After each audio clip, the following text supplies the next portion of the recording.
Lou back with part 2 of Are You Designing a Game or Throwing One Together? So to continue my egregious example, what we have in this designer is a case of somebody throwing things against the wall to see what will stick. He tries to playtest the game in various ways to see what seems to work better. It seems to me to be trial and error in the older undesirable sense. It also helps show that Kickstarter is often about ideas and intentions rather than about an actual game. He had a little bit of the art for the actual game for a small number of the cards, and that looked good, and that probably helped the Kickstarter a lot. So I'm going to talk now briefly about the proper way to go about this. Not just trying this and that, throwing things against the wall, and I'm going to use a fairly detailed borrowed diagram and then a simpler version. Well, this is the engineering design process, and it's somewhat complex. And while designing a game is something like engineering, it's also something like project management, because each time you're doing something that's rather different than what you've done before. So I use this simpler project management diagram. Here the plan is you creating the game to the point where you have a playable prototype, and execute is playing that prototype, first of all solo and then later with other people. While the game is being played, you monitor whether it's doing what it's supposed to do, whether it's going according to plan. Control is when you see that something isn't going to plan, what are you going to do about it? How are you going to fix it? How are you going to make it work the way you want to? And that also goes into the replan, where you modify your prototype accordingly, and then you go back to execute and you play it again. And you keep going round and round on that, gradually making your game better.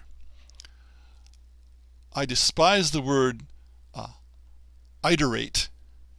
Yes, this is an iterative process, but the word iterate, which is often used in video games, is one of the ugliest words in the world. You are modifying and then testing again. You can call it iterate if you want. Now the scientific method is involved in here, and I'm going to use Wikipedia's description. It's not in all of the design process, but it's part of it.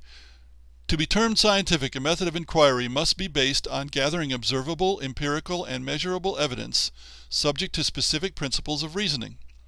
A scientific method consists of the collection of data through observation and experimentation and the formulation and testing of hypotheses.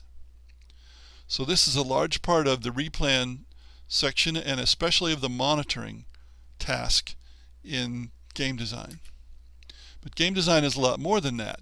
Unlike scientists, in most cases, you have to rely on fewer testing iterations. Fortunately, this is like usability testing, and usability testing does not require a large number of trials. I strongly recommend that you check out the Nielsen-Norman group. I have a couple of URLs here, and alertbox.com is one that's relatively easy to remember. And read their articles. They are talking about web design, but most of what they say applies to game design, especially video game design, where you have a user interface that's very important. You have user interfaces in tabletop games, but they have over many centuries settled down and don't change too much. Now, unlike the scientist, you're making changes in a design, some actual product, as well as experimenting to see what happens. And I don't venture into analogies much, but I'm going to try one here. This question of engineering versus trial and error is comparable to how people learn software or home appliances or electronics. Unlike most people, I read the manual. It's amazing how much you can learn that way, and it's far more efficient. But what most people do is they just dive in and try things, or they simply remain ignorant. I read the manual and find out, oh, you can do this. Most people who just dive in and try things are never going to figure that out. The engineering style of game design is like reading the manual.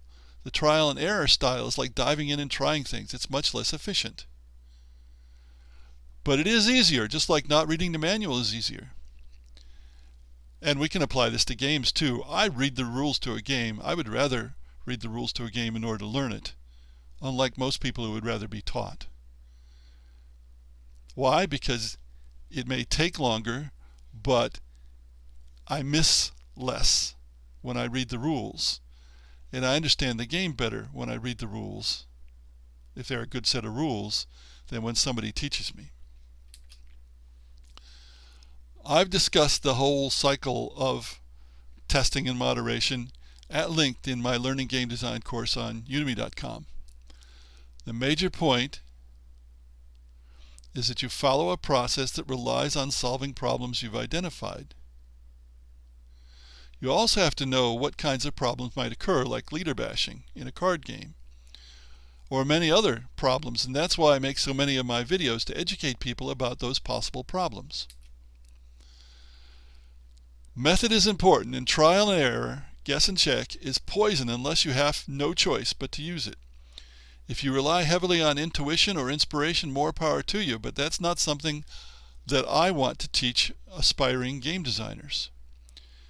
If you think it's all about inspiration, I think you're dead wrong, any more than getting ideas is all about inspiration. You have to work at something to do it well on a consistent basis. You can't hope to be bailed out by random flashes of brilliance. So, for me as a teacher, I want people to understand a good method, and inspiration, intuition, or especially trial and error, are not good methods. Thanks for listening.